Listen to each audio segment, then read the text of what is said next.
Bienvenidos hermanos nuevamente a esta palabra santa para el avivamiento matutino. Llegamos a la semana 8 y la semana 8 da conclusión a esta palabra santa que lleva por título su tema general, la unanimidad y aspectos cruciales del libro de Hechos. En esta semana 8, hermanos, le damos gracias al Señor porque nos permite acabar la palabra santa para iniciar nuevamente otra la próxima semana. El tema de la semana 8 es la Trinidad Divina y el Reino de Dios. A través de estas semanas el Señor nos ha mostrado que Él necesita la unanimidad y la unidad de sus miembros en el cuerpo de Cristo. Dice el apóstol Pablo que seamos solícitos en buscar la unidad del Espíritu. Lo contrario a la unidad y a la unanimidad son las divisiones. Como miembros de su cuerpo, de nuestro Señor Jesús, debemos procurar y ser solícitos en guardar la unidad del Espíritu. No debemos tolerar las divisiones, no debemos tolerar que Satanás siembre divisiones entre nosotros, porque eso nos daña espiritualmente. Mas la unidad que practicamos diariamente y corporativamente trae bendición sobre nosotros. Hay un himno en el recobro del Señor donde dice que Satanás teme al cuerpo. Satanás no le teme a los cristianos individualistas. Satanás no le teme a los cristianos que están aislados. Satanás le teme a los cristianos que están solícitos en guardar la unidad del Espíritu en el vínculo de la paz. Así que en estas semanas el Señor nos ha mostrado que a través de la oración, a través de la palabra, podemos ingresar a esta unidad y unanimidad que pudimos ver en el libro de Hechos durante estas 8 semanas. Le oramos al Señor en este día para que nos traiga bendición y nos traiga revelación nuevamente y nos bendiga abundantemente con sus riquezas espirituales. Señor Jesús, te damos gracias en este día. Gracias porque usted está en nuestro espíritu y nos está llevando de gloria en gloria y de victoria en victoria, Señor. Le agradecemos por su sacrificio en la cruz, porque usted derramó su preciosa sangre en la cruz del Calvario, para redimirnos, para perdonarnos, para darnos vida eterna, Señor. Jamás nos cansaremos de agradecer todo lo que usted ha hecho por nosotros, Señor. Usted es el Cordero de Dios que quita el pecado del mundo y le agradecemos, Señor, que haya borrado nuestros pecados, que haya olvidado nuestros pecados y que ahora, Señor, nos ha trasladado del reino de Satanás al reino de su amado Hijo. Señor Jesús, te damos gracias porque ya no estamos en tinieblas, estamos en su luz admirable. Dice la palabra de Dios que su palabra es como una antorcha que alumbra en lugar oscuro, Señor, y nosotros nos gozamos en que esta antorcha que nos está alumbrando sea nuestra guía diariamente, Señor. Señor, alabamos su nombre, alabamos su memoria, alabamos lo que está haciendo en estos días, Señor.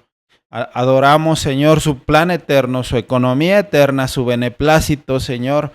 Y gracias, Señor, porque ha cambiado nuestro lamento en gozo. Ha cambiado nuestra tristeza en su paz, Señor.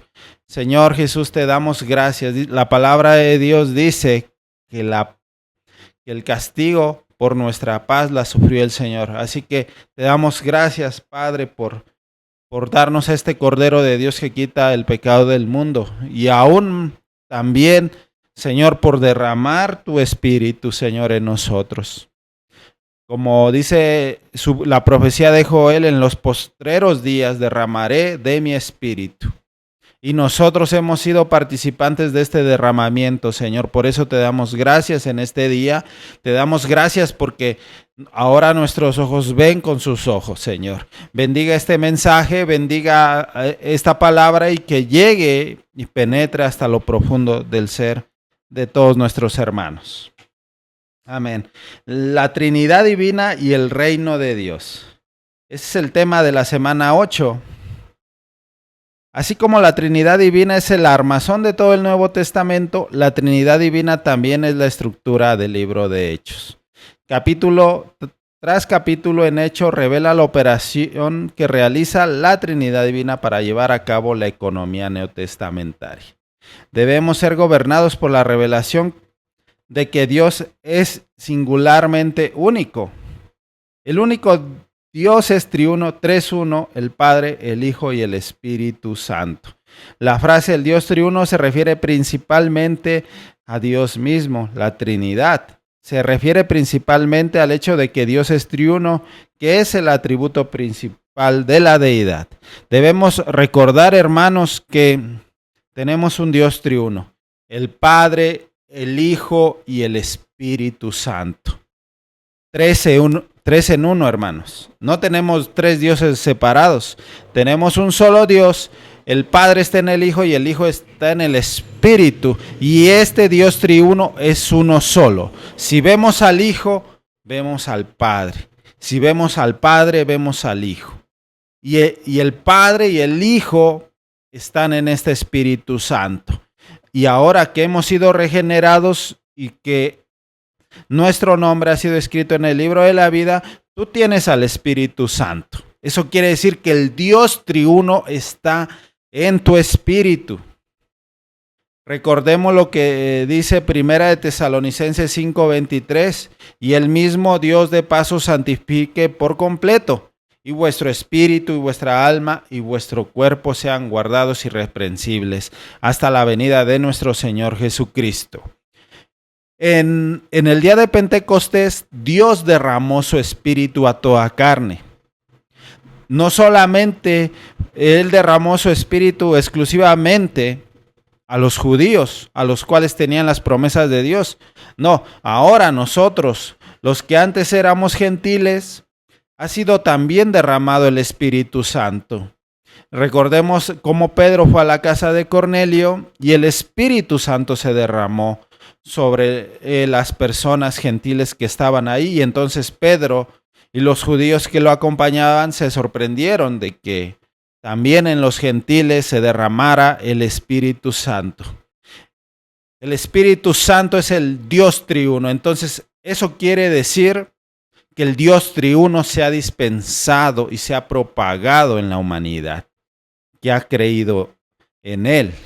Si queremos estar en el Dios triuno, debemos arrepentirnos y creer en el Evangelio. Porque es de esa manera, al arrepentirnos y creer en el Evangelio, que el don del Espíritu Santo viene a nuestro espíritu. Viene a regenerarnos y también se añade la naturaleza de Dios. Pero esta profecía del derramamiento del Espíritu no fue nada fácil para el Señor. Tuvo que esperar mucho tiempo y tuvo además que encarnarse y tener un vivir humano, morir, resucitar, ascender y entronizarse en todo lo alto para que el Espíritu Santo estuviera hoy en tu espíritu, hermano.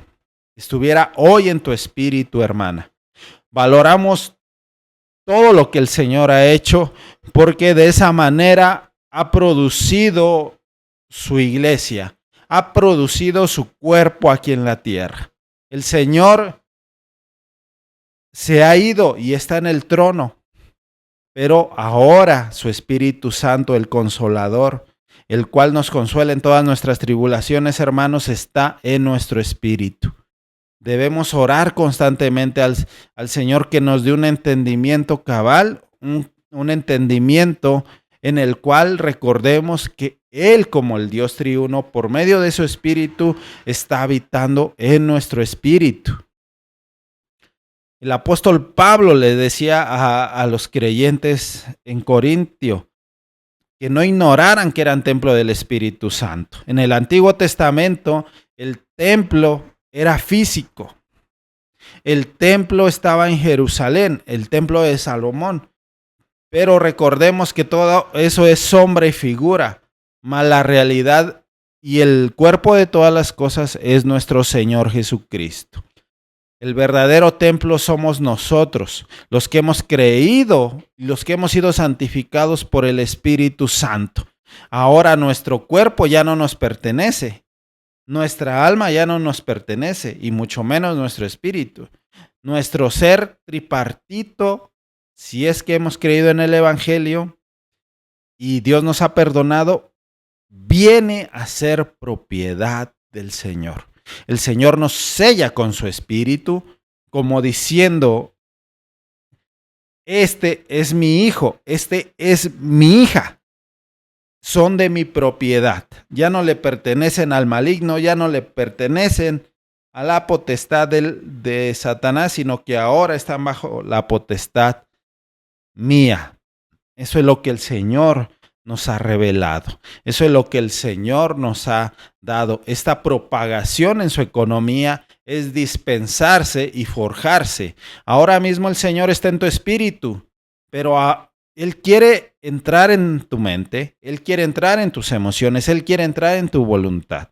No quiere quedarse solamente en tu espíritu, sino quiere transformarte a la imagen de su Hijo amado. Nuestra mente, hermanos, tiene que ser renovada de día en día.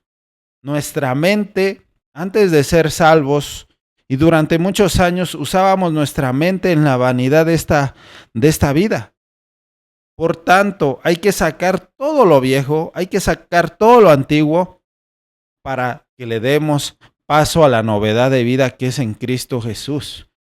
Cuando tú tomas en serio al Señor, cuando tú vas en serio con el Señor, tus pensamientos comienzan a cambiar, tus sentimientos comienzan a cambiar, tus emociones comienzan a cambiar, tus decisiones diarias comienzan a cambiar y a inclinarse a las cosas del Señor.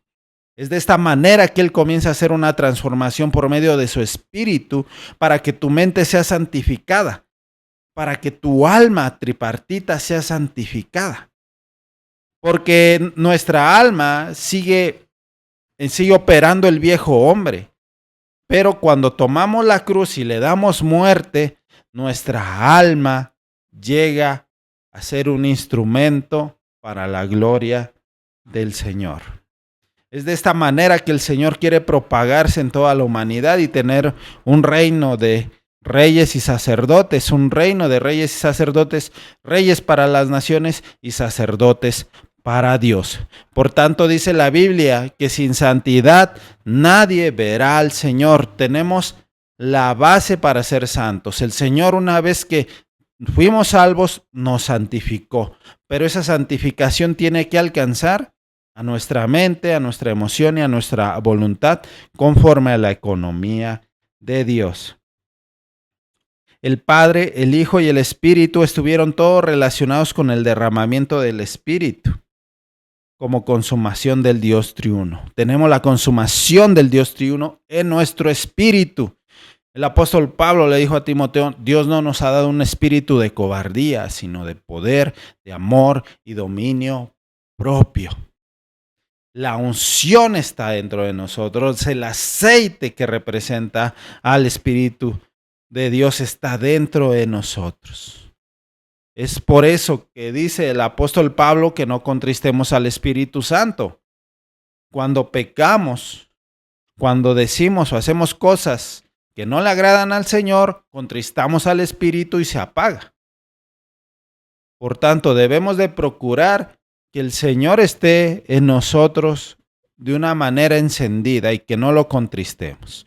Y si lo hemos llegado a contristar, acudamos a la sangre del Señor, acudamos a confesar nuestros pecados. Si confesamos nuestros pecados, Él es fiel y justo para perdonarnos y limpiarnos de todo pecado y de toda maldad. ¿Para qué? Para que el Señor nos perdone nuestros errores y perdone si lo hemos contristado.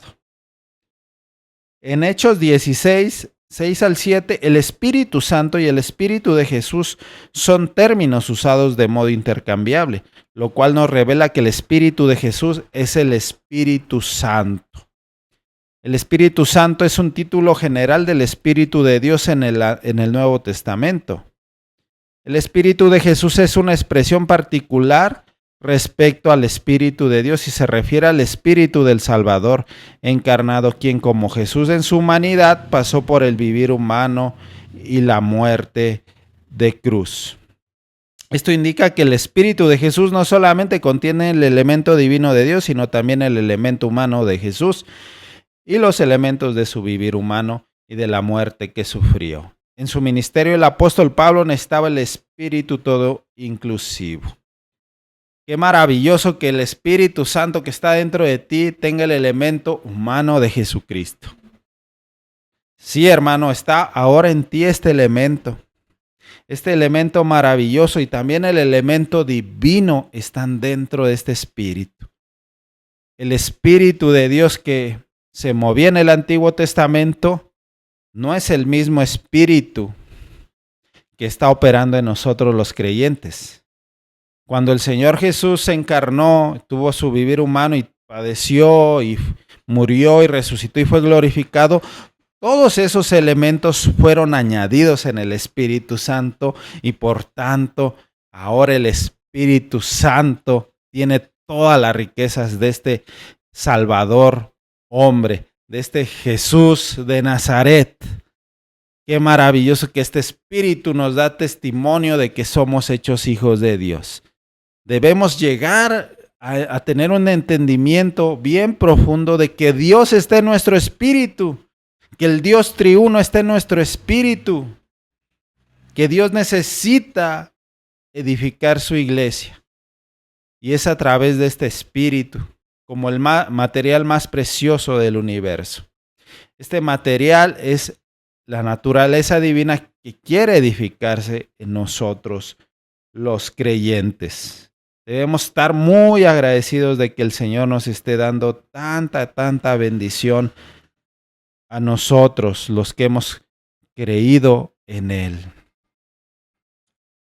El Espíritu de Jesús es el Espíritu de aquel que posee humanidad, quien llevó una vida humana en la tierra por 33 años y medio, quien sufrió una muerte todo inclusiva, quien resucitó de entre los muertos para propagar la vida divina al impartirla en todos sus creyentes, y quien ascendió a los cielos para ser hecho Señor y Cristo.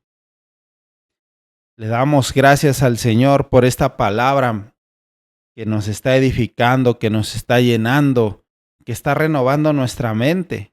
Estamos aquí en la tierra por causa de la economía de Dios. Estamos aquí en la tierra por causa del beneplácito eterno de Dios.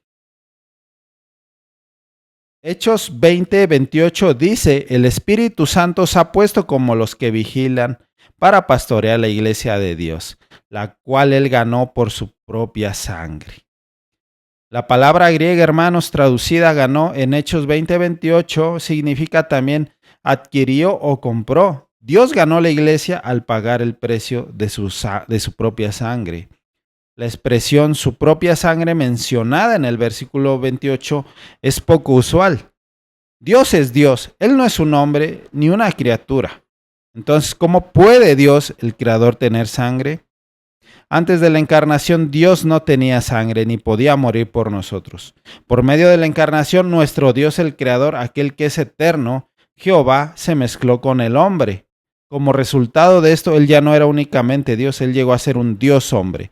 Como Dios hombre, Él ciertamente tenía sangre y podía morir por nosotros. Sin derramamiento de sangre no hay perdón de pecados.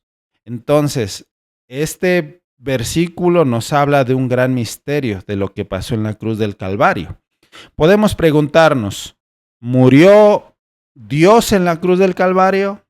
Tal vez a muchos les perturba esta pregunta, pero realmente el Señor Jesús era Dios y era hombre y sigue siendo Dios y hombre. Y Él derramó su sangre preciosa.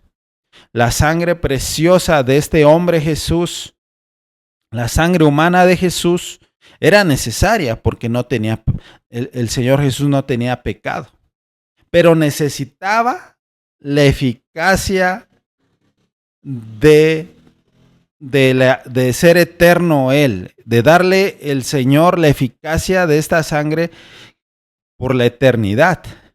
Porque si solamente hubiera sido humano el Señor, su sangre no hubiera tenido la eficacia eterna que tiene ahora. Por tanto, cuando el Señor Jesús muere en la cruz del Calvario, Dios estaba muriendo en la cruz del Calvario y Él derramó su sangre. Dios murió en la cruz del Calvario. Ese es un gran misterio. A muchos teólogos les perturba este versículo, pero ciertamente tenemos un Dios que derramó su sangre en la cruz del Calvario. ¿Qué es lo que le da la eficacia a la sangre de Cristo? Se la da Dios mismo, al ponerle la eternidad en esa sangre. El Señor Jesús murió como hombre, pero también murió como Dios. Este es un gran misterio que debemos estar maravillados de que el Señor nos ha dado esta revelación. La expresión su propia sangre, hermanos, del versículo 28 es poco usual y despierta mucha inquietud. ¿Acaso puede Dios tener sangre? Dios es Dios, Él no es un hombre ni una criatura. Entonces, ¿cómo puede Dios, el Creador, tener sangre? Algunos intentan explicar esto diciendo que la sangre que se menciona en Hechos 20:28 es la sangre de Jesús. Pero ¿cómo puede la sangre de Jesús ser la sangre de Dios, hermanos? El Señor Jesús ciertamente es Dios, pero en 20:28 no habla de Jesús, sino de Dios. Si reflexionamos un poco, hermanos, nos daremos cuenta que es muy difícil explicar esto, pero sabemos que tenemos la luz del Señor y podemos entenderlo. Hace más de 2 siglos, hermanos, Carlos Wesley compuso un himno en el que decía que Dios murió por nosotros. En este himno él escribe: ¿cómo será? Qué gran amor, que por mí mueras tú, mi Dios. Más adelante agrega: ¿será que muere el inmortal? Wesley declaró que Dios murió por nosotros. Este himno es tan profundo de nuestro hermano que realmente está diciendo lo que pasó en la cruz del Calvario. Si el Señor murió por nosotros como Dios, tenemos que admirar y postrarnos delante del Señor. Si el Señor derramó su sangre, fue la sangre de Dios en la cruz. Y la derramó por ti y por mí, por toda la humanidad. Así que, qué gran misterio es este, que Dios muera por nosotros, ¿verdad? Pero sabemos que no solamente murió, hermanos, sino que también resucitó entre los muertos, que ascendió y que se sentó a la diestra de Dios. Este es nuestro Dios, este es nuestro Señor, este es nuestro Salvador, este es nuestro verdadero héroe, Jesucristo el Señor.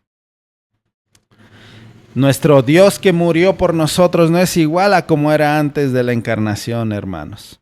Pues antes de encarnarse, Él no tenía sangre, ni podía morir por nosotros.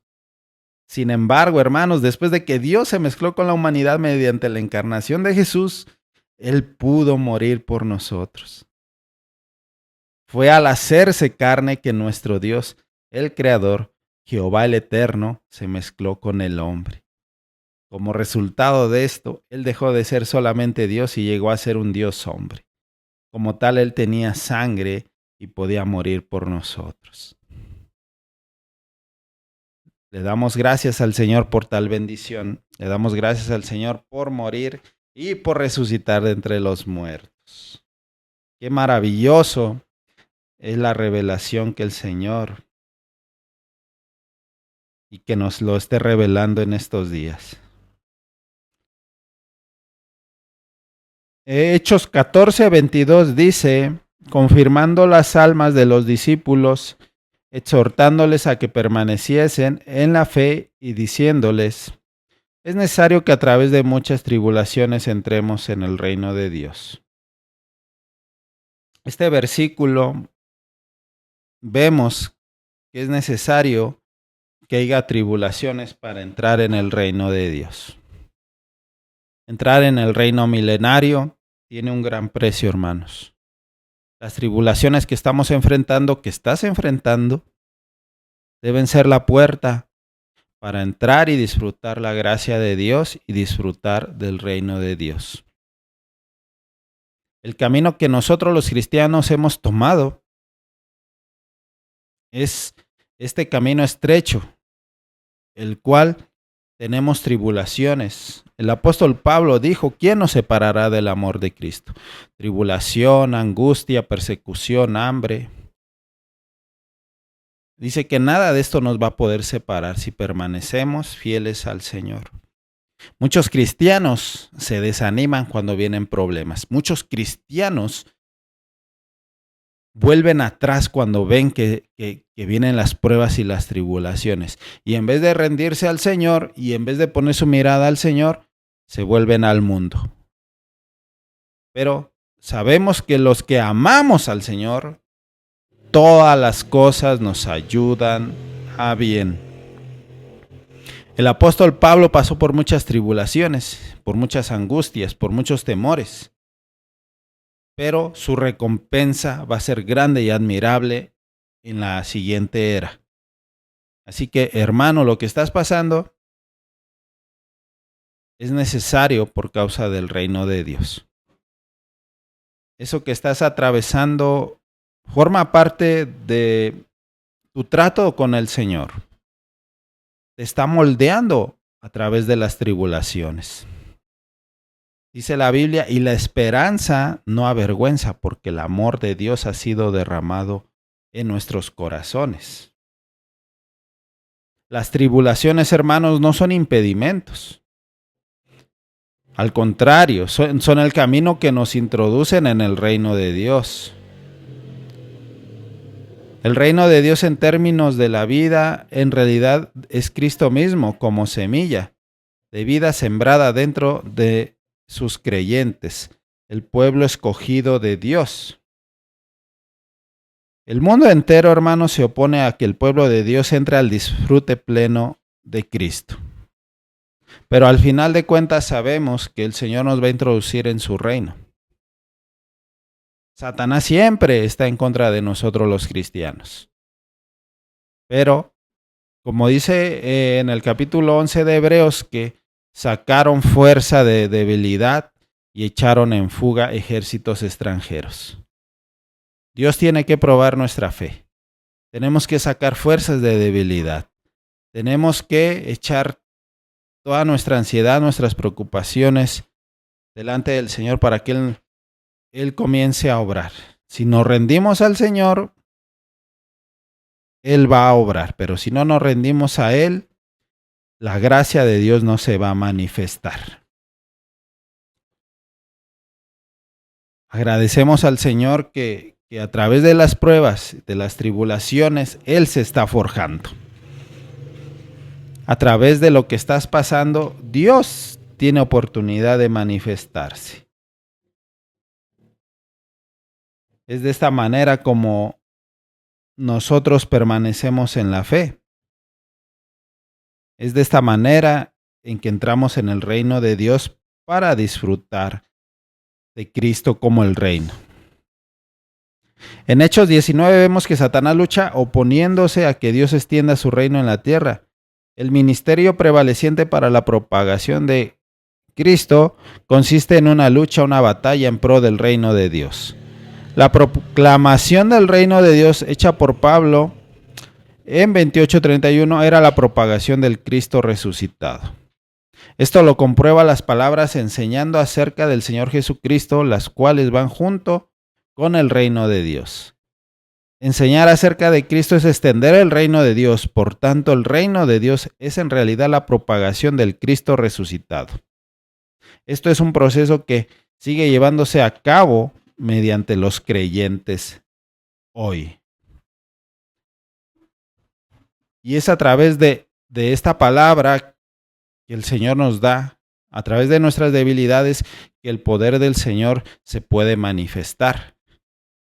El Señor le dijo el apóstol Pablo le dijo al Señor cuando tenía su prueba que le quitara la prueba, pero el Señor le dijo, bástate mi gracia, porque mi poder se perfecciona en la debilidad.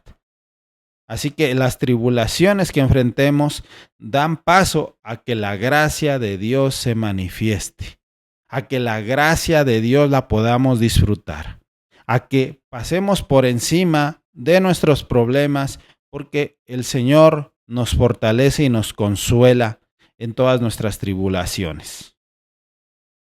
Así que debemos permanecer arraigados y cimentados en el Señor y alabar al Señor cuando las cosas no vayan bien. Debemos adorar al Señor por sus caminos y debemos de glorificarle a pesar de lo que estemos enfrentando, lo que estemos pasando.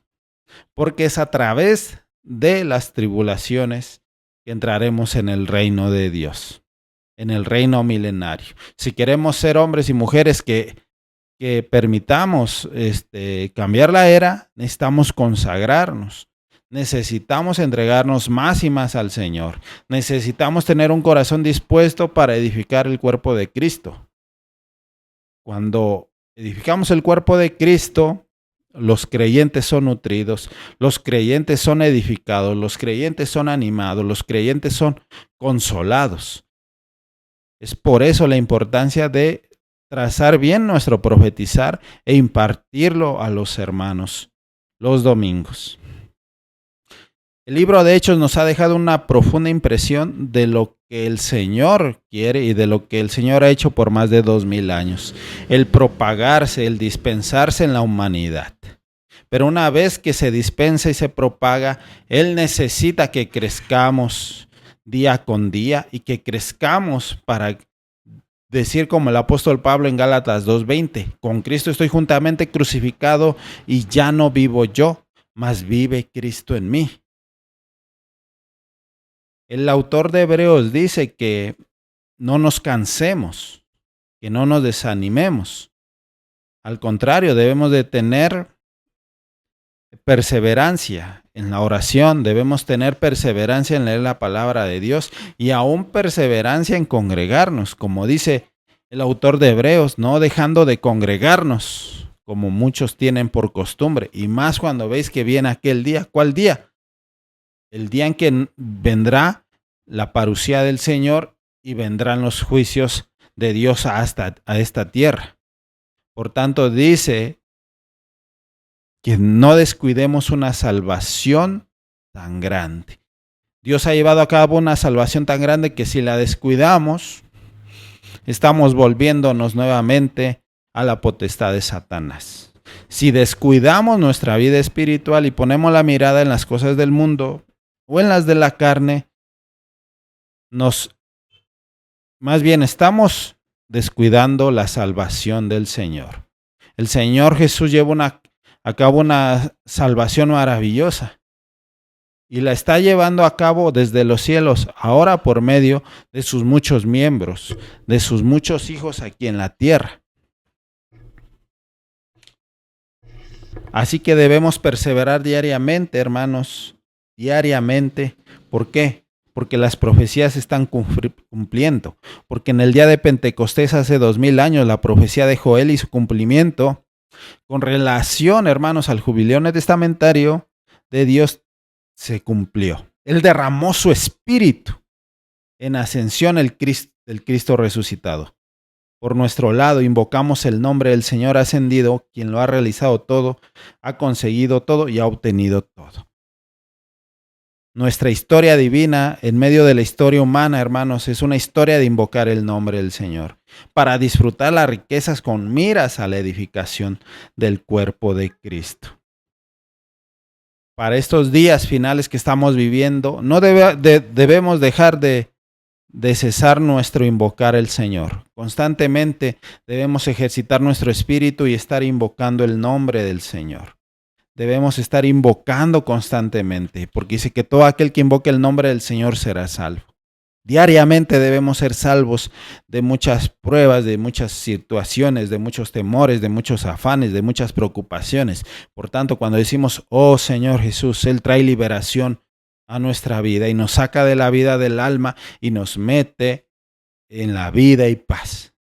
Poner la mira en las cosas de arriba donde está Cristo sentado a la diestra de Dios. Puesto los ojos en Jesús, el autor y consumador de nuestra fe. Esas palabras deben ser un bálsamo para nuestra alma. Esas palabras deben de ser un trampolín para seguir confiando en las promesas del Señor.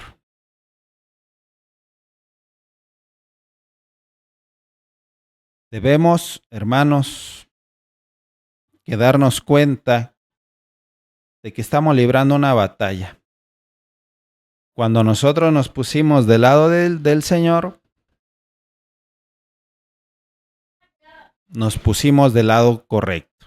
Y ahora Satanás está en contra de nosotros. Pero no va a prevalecer contra nosotros si perseveramos. Pero si vemos que viene Satanás como un río y huimos, fracasaremos. Mas ahora la Biblia dice, el justo por la fe vivirá, y si retrocediere, no agradará mi alma. Así que debemos mantenernos firmes en la fe, tomar el escudo de la fe, con que podáis apagar todos los dardos de fuego del maligno. Si llevamos a cabo, hermanos, un ministerio prevaleciente, tarde o temprano seremos atacados. Sin embargo, en vez de desfallecer ante esto, deberíamos cobrar ánimo, al igual que Pablo. El Señor está con nosotros, hermanos. El Espíritu de Dios está aquí, está en ti. Porque a libertad fuimos llamados, solamente que no uséis esta libertad como ocasión para la carne. Y que donde está el Espíritu de Dios, allí hay libertad. Y conoceremos la verdad y la verdad nos hará libres. Le damos gracias al Señor por permitirnos leer esta palabra santa para el avivamiento matutino, conocer la unanimidad y la unidad que debemos experimentar en el cuerpo. Que debemos experimentar también la gracia derramada en Hechos, de que debemos experimentar diariamente al Dios triuno, debemos entrar en los tres poderes del recobro del Señor, la palabra, la oración y el Espíritu. Todas estas riquezas las tenemos disponibles. Así que hermano, hermana, te invito a perseverar, a permanecer en el Señor, a que invoques el nombre del Señor y que sigas creciendo espiritualmente. Tu trabajo en el Señor no es en vano, hermano. Así que persevera en el Señor, ve el domingo a profetizar en el Espíritu y edifica la iglesia, que eso es lo que le place y le complace a nuestro Señor Jesús. Así que, hermanos, le damos gracias al Señor por este mensaje que nos ha regalado durante estas 8 semanas en el libro de Hechos. Y claro que podemos profundizar aún mucho más, porque lo que hemos visto ha sido solamente una probadita, pero podemos introducirnos más y más en nuestro estudio personal y ser enriquecidos más y más con la palabra del Señor. Oramos al Señor para terminar y mi deseo es que crezcas espiritualmente, que el Señor quite todo temor, quite toda ansiedad, toda preocupación, y aun si estás enfermo o tienes un problema grande, que el Señor te libere conforme a su plan eterno. Que el Señor te sane conforme a su economía. Que el Señor vende tus heridas. Y si hay algo emocional allí, que el Señor sane tu corazón. Señor Jesús, te doy gracias por este mensaje. Te doy gracias porque que la economía de Dios se está moviendo. Porque sus santos vencedores se están manifestando. Su remanente, que será arrebatado a su trono, está perseverando en esta tierra, Señor, a fin de echar fuera a Satanás y echarlo a esta tierra. A fin de que este hijo varón limpie los aires, Señor, para que venga su reino, para que usted comience a reinar, Señor. Señor, le necesitamos. Bendiga a todos los santos en el recobro del Señor. Bendiga a nuestros hermanos que están padeciendo. Bendiga a nuestros hermanos que están enfermos. Oramos porque usted obre maravillas, señales y prodigios y que la palabra siga sanándonos, Señor. Gracias por este mensaje, Señor, y lo bendecimos. Amén.